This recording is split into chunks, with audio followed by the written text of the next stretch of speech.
Hello guys, നേനസ് വ്ളോഗിലേക്ക് വീണ്ടും എല്ലാവർക്കും സ്വാഗതം. ഇന്നത്തെ നമ്മുടെ വീഡിയോ ഒരു അടിപൊളി ഫുഡ് റെസിപ്പിയാണ്. നമ്മുടെ അടുക്കളയിൽ തന്നെയുള്ള ചേരുവകൾ വെച്ചിട്ട് നല്ല ടേസ്റ്റി ആയിട്ട് ഉണ്ടാക്കാൻ പറ്റിയ ഒരു പലഹാരം കൂടിയാണ് കേട്ടോ ഇത്. വൈകുന്നേരം നല്ല ചൂട് ചായക്കൊപ്പം കഴിക്കാൻ പറ്റിയ അടിപൊളി പലഹാരം എങ്ങനെ തയ്യാറാക്കുന്നതെന്ന് നമുക്ക് കണ്ടു നോക്കാം.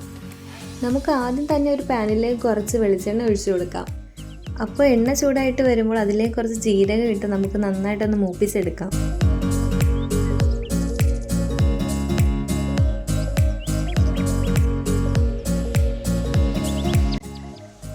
ഇതിലേക്ക് ഇനി കുറച്ച് വെളുത്തുള്ളിയും ഇഞ്ചിയും ചേർത്ത് കൊടുക്കാം.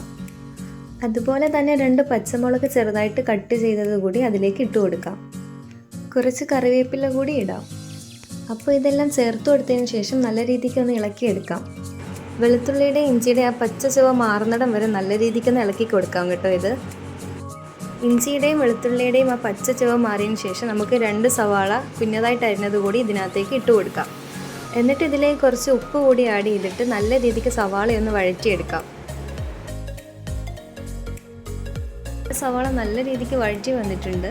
അതിനുശേഷം അതിലേക്ക് കുറച്ച് തക്കാളി കൂടി ഇട്ട് അതും കൂടി ഒന്ന് നല്ല രീതിക്ക് ഇളക്കി വഴറ്റിയെടുക്കാം. ഇനി ഇതിലേക്ക് കുറച്ച് പൊടികൈകൾ കൂടി ഇടാനുണ്ട്. അപ്പോൾ എന്തൊക്കെയാണ് നമുക്ക് നോക്കാം. ഇതിലേക്ക് 1/4 ടീസ്പൂൺ അളവിൽ കുറച്ച് മഞ്ഞൾപ്പൊടിയും കുറച്ച് കുരുമുളക് പൊടിയും ഗരം മസാലയും കൂടി ഇട്ട് കൊടുക്കുക. അതിനുശേഷം 1/2 ടീസ്പൂൺ മല്ലിപ്പൊടിയും 1 ടീസ്പൂൺ മുളക് പൊടിയും കൂടി ആഡ് ചെയ്ത് നല്ല രീതിക്ക് ഇതൊന്ന് ഇളക്കിയെടുക്കാം. ഇനി ഇത് നല്ല രീതിക്ക് ഇളക്കി വേവിച്ചെടുക്കാം. നല്ല ഇളക്കിയെടുത്തതിന് ശേഷം അതിലേക്ക് കുറച്ച് വെള്ളം കൂടി ഒഴിച്ചു കൊടുക്കാം.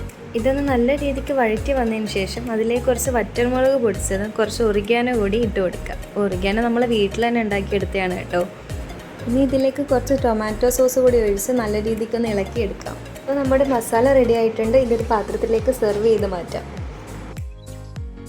ഇനി മറ്റൊരു പാനിലേക്ക് കുറച്ച് വെളിച്ചെണ്ണ ഒഴിച്ചു കൊടുക്കാം. അപ്പോൾ എണ്ണയൊന്ന് ചൂടായി വരുമ്പോഴേക്ക് അതിനകത്ത് കുറച്ച് മഞ്ഞൾപ്പൊടിയും മുളക് പൊടിയും കുറച്ച് ഉപ്പും കൂടി ചേർത്ത് നല്ല രീതിക്കൊന്ന് ഇളക്കിയെടുക്കാം. ഇത് ഇളക്കിയെടുക്കാൻ നേരം ലോ ഫ്ലെയിമിൽ മാത്രമേ വെക്കാവുള്ളൂ, ഇല്ലെങ്കിൽ ഇത് മുളക് പൊടി പെട്ടെന്ന് കരിഞ്ഞു പോകാൻ ചാൻസ് കൂടുതലാണ് കേട്ടോ.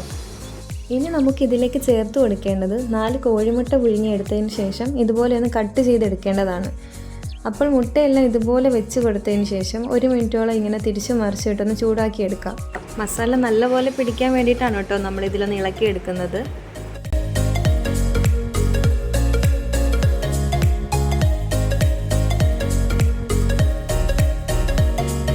ഇത് കണ്ടില്ലേ, അങ്ങനെ മുട്ടയിലെല്ലാം നല്ല രീതിക്ക് മസാല പിടിച്ച് മിക്സ് ആയിട്ടുണ്ട്. ഇനി ഇത് നമുക്കൊരു പ്ലേറ്റിലേക്ക് സെർവ് ചെയ്ത് മാറ്റാം. ഇനി ഇതുപോലെ ഒരു ബൗളിലേക്ക് 3 ടേബിൾ സ്പൂൺ മൈദ ആഡ് ചെയ്ത് കൊടുക്കാം. അതിലേക്കൊരു മുട്ട കൂടി ആഡ് ചെയ്യാം. ഇനി ഇതിലേക്ക് കുറച്ച് വെളിച്ചെണ്ണയും കുറച്ച് ഉപ്പും കൂടി ആഡ് ചെയ്തതിന് ശേഷം 1 ഗ്ലാസ് പാലും കൂടി ഇതിനകത്തേക്ക് ചേർക്കാം.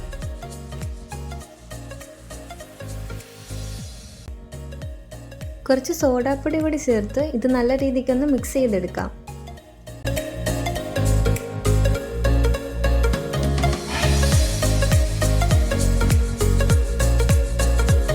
നമുക്കിത് ഈ ഒരു അളവിൽ വേണം കേട്ടോ മാവ് റെഡിയായിട്ട് കിട്ടാൻ. ഒരുപാടങ്ങ് കട്ടിയായും പോകരുത്, ഒരുപാടങ്ങ് ലൂസായും പോകരുത്. ഇനി ഒരു പാനിലേക്ക് കുറച്ച് എണ്ണ ഒഴിച്ചൊന്ന് ചൂടാക്കി എടുക്കാം കേട്ടോ. അപ്പോൾ അതിലേക്ക് നമ്മൾ തയ്യാറാക്കി വെച്ചിരിക്കുന്ന മാവ് എടുത്തൊഴിച്ച് കട്ടി കുറച്ച് റെഡിയാക്കി എടുക്കാം.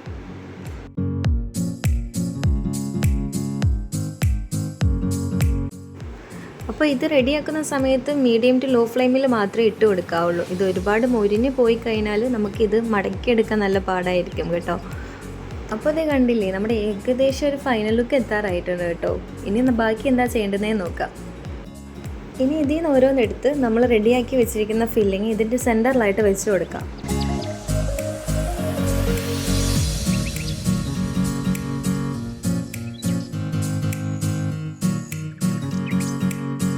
ഇനി ഇതിൻ്റെ മുകളിലായിട്ട് നമ്മൾ സെറ്റ് ചെയ്ത് വെച്ചിട്ടുള്ള മുട്ട കൂടി വെച്ച് കൊടുക്കാം. പിന്നെ ഇതിന് ചുറ്റുമായിട്ട് നമ്മൾ മൈദാമാവ് ചെറിയ രീതിയിൽ കട്ടി കുറച്ച് കലക്കി വെച്ചിട്ടുണ്ടായിരുന്നു കേട്ടോ. അതുകൂടി ഒന്ന് ആഡ് ചെയ്ത് കൊടുക്കുന്നുണ്ട്. ഇതെന്തിനാണെന്ന് വെച്ചാൽ നമ്മൾ മടക്കി എടുക്കുന്ന സമയത്ത് ഇളകി പോകാതിരിക്കാൻ വേണ്ടിയിട്ടാണ് കേട്ടോ. അപ്പോൾ ഈ റെസിപ്പിയുടെ ഫൈനൽ ലുക്ക് റെഡി ആയിട്ടുണ്ട്. ഇതുപോലെ ബാക്കിയെല്ലാം കൂടി ഒന്ന് തയ്യാറാക്കിയെടുക്കാം. അപ്പോൾ ഇതുപോലെ എല്ലാത്തിലും ഒന്ന് ഫില്ലിങ് വെച്ച് കൊടുത്തതിന് ശേഷം നമുക്കിതൊന്ന് നല്ല രീതിക്ക് ഒന്ന് ഫ്രൈ ചെയ്തെടുക്കാം. ഇനി ഇതുപോലെ ഒരു പാനിലേക്ക് കുറച്ച് വെളിച്ചെണ്ണ ഒഴിച്ച് നല്ല ചൂടാക്കി എടുക്കാം. എണ്ണ ചൂടായതിന് ശേഷം നമുക്കിത് ഓരോന്ന് എടുത്തിട്ട് നല്ലപോലെ ഒന്ന് ഫ്രൈ ചെയ്തെടുക്കാം.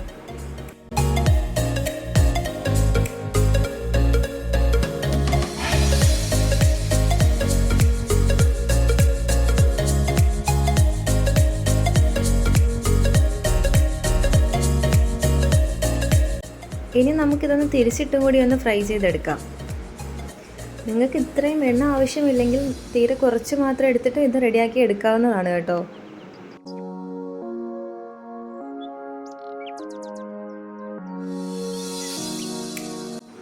അപ്പോൾ അത് ഇത്രയേ ഉള്ളൂ, നമ്മുടെ റെസിപ്പി ഇവിടെ റെഡി ആയിട്ടുണ്ട്.